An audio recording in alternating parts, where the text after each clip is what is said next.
So I remember the very first time that I was at the proverbial table. Immediately, I noticed there was so much that was happening that I didn't understand. Not because I didn't know my job, but I didn't understand the room I was sitting in. Welcome to the Climb Podcast, where we are diving into taboo topics and redefining the rules for women of color leaders. Get ready as we share the stories and amplify the voices of extraordinary women of color.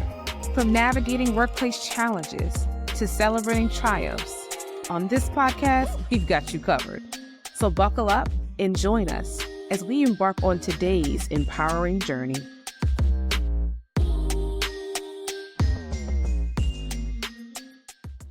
Welcome to the Climb Podcast, where we empower women of color in the pursuit of leadership and management roles. I'm your host, Felicia Smith, the founder of The Climb, a 501c3 organization focused on advancing women of color in leadership and managerial roles. And each week, we pull back the curtain on the workplace realities that women of color face, offering honest conversation and practical insights on how you navigate, build confidence, keep climbing without doing it alone. And so our topic for today is you belong at the table, now what? You belong at the table, now what? Let me start off with what I find empowering. The ability for us as women of color to say, we belong at the table, right? We hear it all the time that we deserve a seat. And I truly believe that. Like, I really believe that we belong there, that we bring powerful perspectives, and that we have earned our place. But what we don't talk enough about is, okay, I'm at the table. Now, once I get there, what happens? Now what? Because we tell women to get to the table, but often we don't teach them how to navigate. We don't talk about the nuances, the dynamics, the unspoken rules, what actually takes place, and not just to be present at a table and just to be another count, right? We want when a woman comes to it, a woman of color comes to a table, that she's just not there, but she's at the table building influence. She's respected. She has a voice, all the things that matters very, very deeply. And so I'm going to be honest, this part is not easy, right? Once you get to the table, there's a lot going on. So today we're going to break that down. Like, what really happens at the table? What do you need to know to be successful once you're there and to really get the influence you need at that table? So let's just dive into our segment one. And segment one is Somebody Should Have Told Me. And this is where I share lessons of my own career. That's something that I really had to learn in real time. And I'm going to tell you, this topic is something that I really learned in real time. So I remember the very first time that I was at the proverbial table. I was in a meeting with like some senior leaders, people that I really deeply respected, that I had followed and seen from a distance. And I'm sitting there in this meeting and I'm trying to keep up because immediately I noticed that there's so much going on than what meets the eye. Like, there's so much going on verbally, non-verbally. There was things, facial expressions, movements, sidebars, discussions, all these things that I just wasn't familiar with. And there was a moment when there was like this awkward silence. Someone had said something and I don't remember exactly what the conversation was. And I felt like, well, it's easy. This is the answer. Why isn't anybody saying something? And then I noticed things about what was going on. Like, there were some people who had shifted in their chair, like facial expressions had changed. And someone was saying one thing in the meeting. And then after that meeting was done, they did something completely different, right? And I remember being in that meeting, but then a couple weeks later reflecting and just thinking, like, there was so much that was happening that I didn't understand. And I really felt unprepared to navigate. And not because I didn't know my job, because, hey, I knew what I was supposed to know, but I didn't understand the room I was sitting in and how that table worked. Now, that was my very first experience. It got a little bit better. So over time, I, got some mentors who kind of taught me some things about the proverbial table and things I needed to know about the table that I was sitting in. But then there was this other time. I had literally started this new role. I'm at this new table with probably 75% of the people I had never met, right? And these are leaders across this organization. And they're like, hey, Felicia, your boss is out. You're leading the meeting.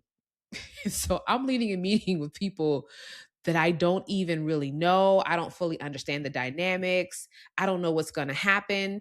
And I did what most of us do. Well, all of us do, as women of color. We show up, right? So I showed up, I led the meeting. I put on my command and control hat, or what I call my analogy when I'm at a table and I'm feeling away or I'm feeling like I don't really know everything I need to know. I put on my heels because my heels make me feel comfortable. My stilettos. So I put on my stilettos mentally and I got through the meeting. And I felt like they gave me grace, right? And everyone's like, "Oh, you did a really good job for this to be your first meeting." But if I'm honest, again, it was the second time where I felt unprepared. Like I didn't understand the players, I didn't understand the dynamics, I didn't understand the weight of the room. And it was that time that I said, I'm never again want to be in this position. And I really don't want any other woman of color going into this meeting or any meeting not knowing what she needs to know in order to be successful. Because being at a table, that's one thing, right? But leading and influencing at a table is another. And if I'm honest, as we go into our truth is segment, I'm going to give you a little tidbit before we get there is what people don't talk about is sometimes you are judged at that table.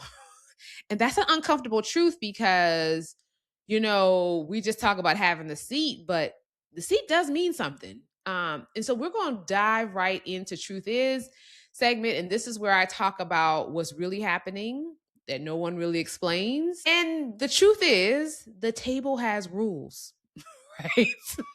There are things and there are unwritten rules. Every table has a playbook of sorts. And almost always it's unspoken. So, number one, there's always a decision making structure, and that not everyone at that table has the same level of influence. Some people are carrying more influence, some voices matter more in decision making. And a part of understanding the table is understanding who actually influences the outcomes.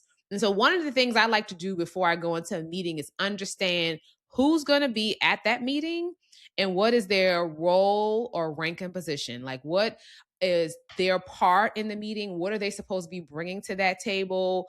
Are they sitting in for someone? Because then I can understand the dynamics that are going on.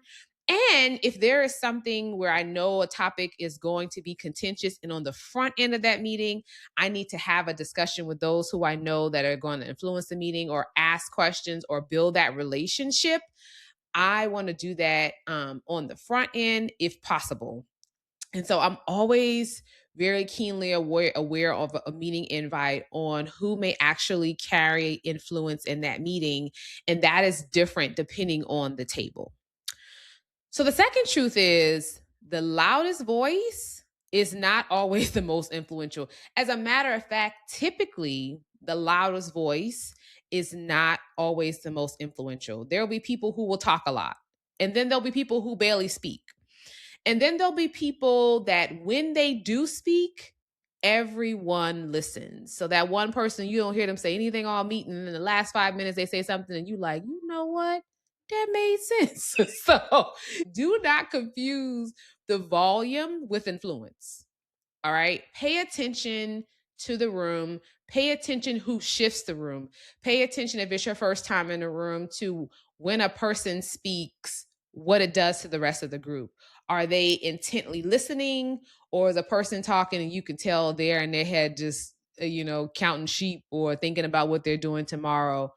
Pay attention to when a person speaks, how they can shift and change the room.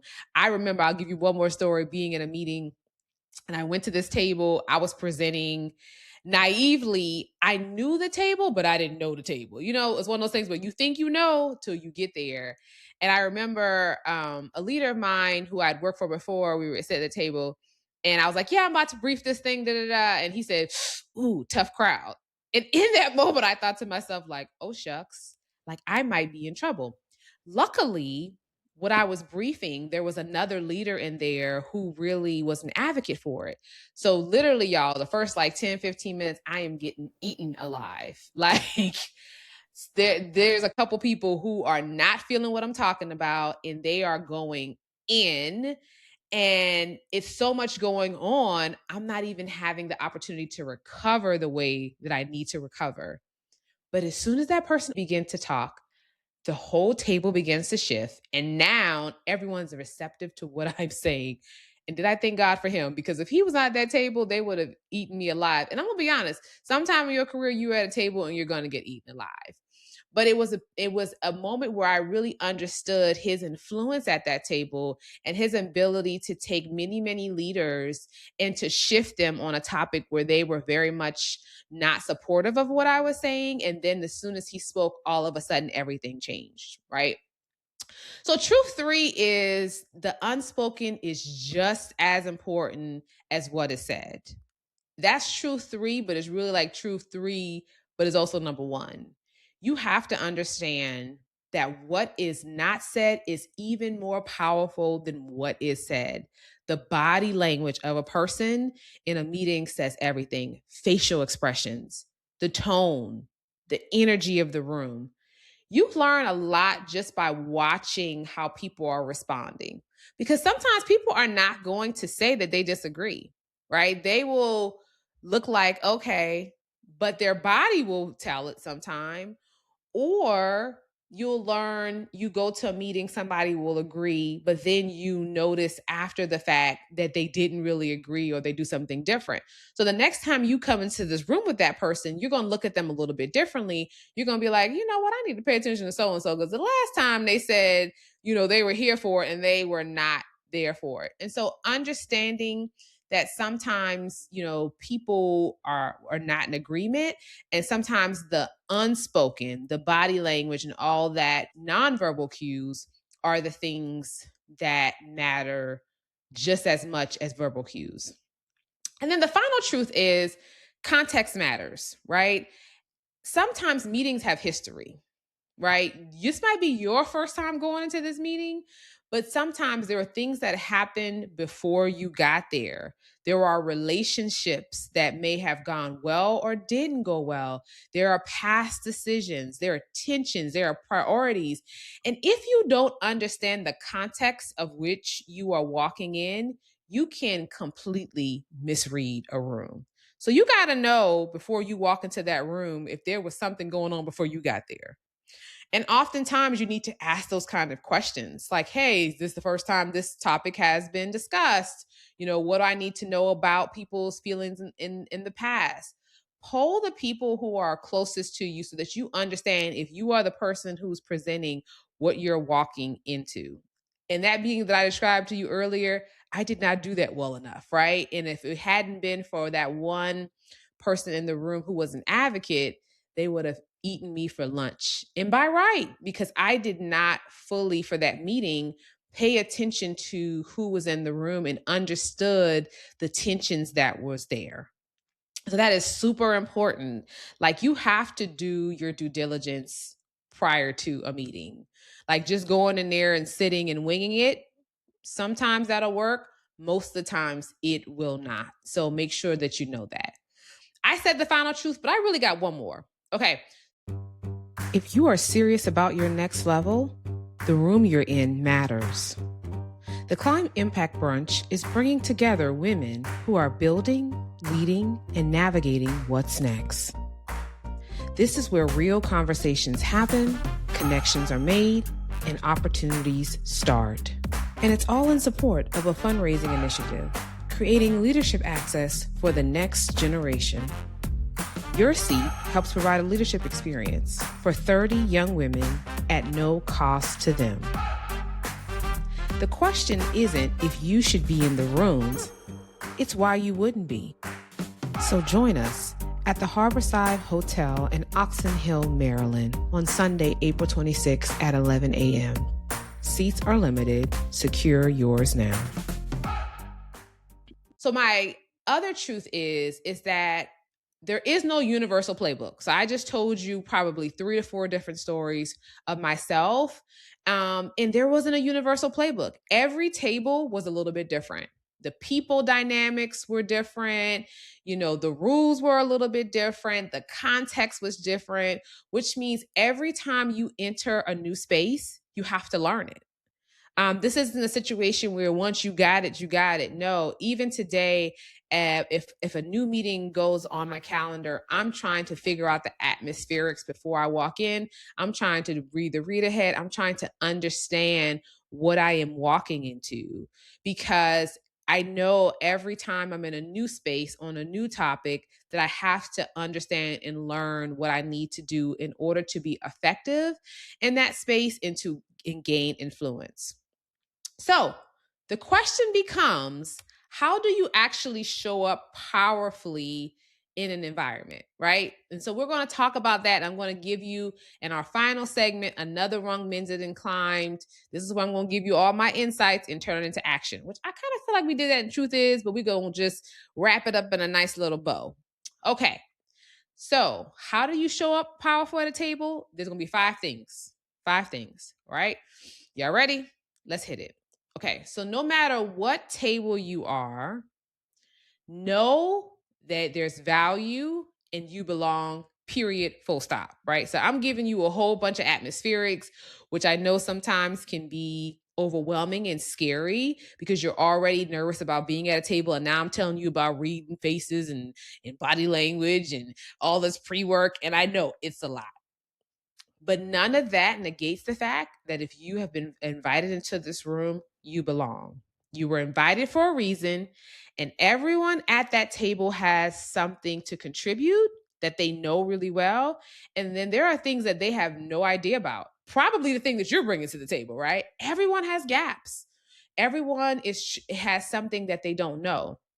So don't walk in thinking that, hey, they know more than me, or they know something that I don't. They do, but you also know something that they don't know. And so you have to do whatever it takes.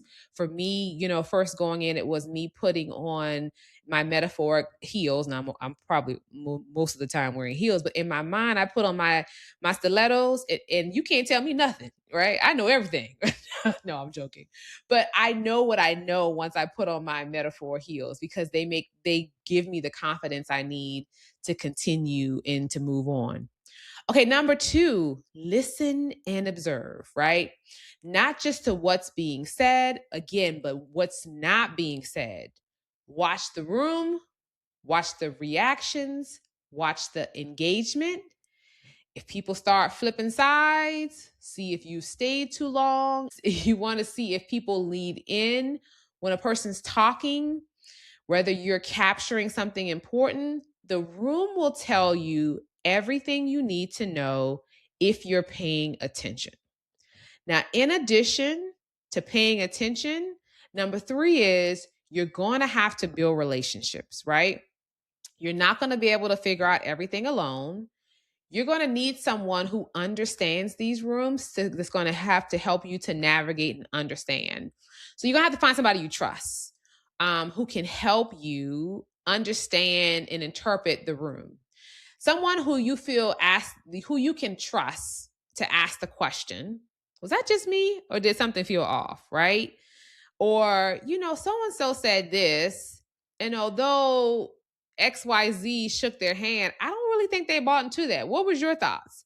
Being able to have that conversation and that relationship with someone is going to accelerate your growth in understanding all the dynamics of a room and all the key players in most of these meetings.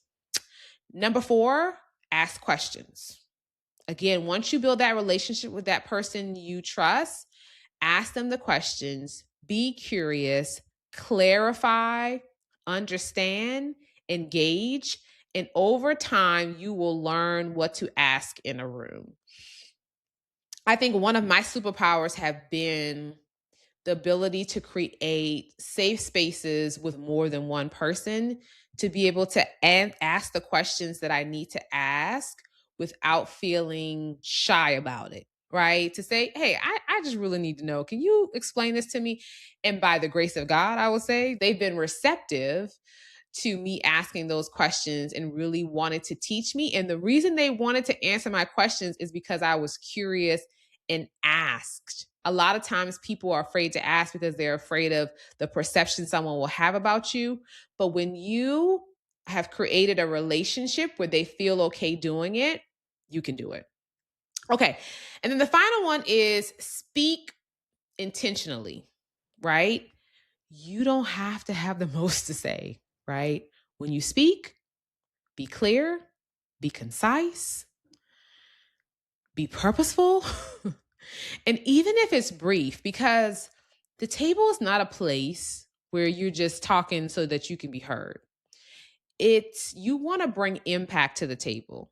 And it's not about how long you talk. It's about how you clearly contribute. So don't ever let someone say, just say something so they can know you're there. No, don't just say something. Say something that is going to be worthwhile. Say something that's going to be additive to the discussion, that's going to build your influence, that are going to make people want to create relationships with you. Because at some point, the people who are now and have influence at that table, they may move on to other assignments, and then you will be the person that will have the influence. Okay, I've covered the 5 things. Now, I know for some people, they feel like, look, this is a lot. And I'm going to be honest, it is a little bit a lot, right? This feels like politics, most people will say. And to be honest, it is a little bit of politicking, right? And what I always hear is, I shouldn't have to do this. Maybe you're right, but maybe not. I'll give you another perspective. Understanding a table is really just understanding people dynamics. A lot of it is understanding the psychology of people and understanding what their needs are and then how they get their needs met in those environments. It's actually fascinating to me, but I can see how it's not fascinating to everybody. So I understand. But here's the thing. When people say you belong at the table, remember, it's not your table. Okay?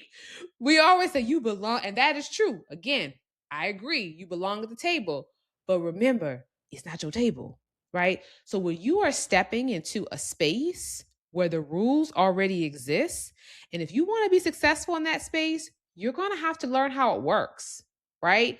It's like you can't walk into a game and decide you're going to play your own rules. Like if you were going to play a spades game with my family, now I'm going to say this is my family, I don't know about your family. You can't walk in there just, willy-nilly throwing down cards. That ain't going to work, right? So you can't walk into somebody else's game and then decide you're going to play your own rules because you're not going to be able to win the game. And that's the same thing when you're going to somebody else's table or when you're going to someone else's house. If I'm going to a guest house, I'm going to follow the rules of the house that I'm in, right? I'm not going to go in your house and exercise my rules. I'm not in my house. It is the same thing as when you're walking into this table. This is not your house. This is not your space. And so you're going to have to learn the rules of that table because that's how it works. So I'll say the final thing.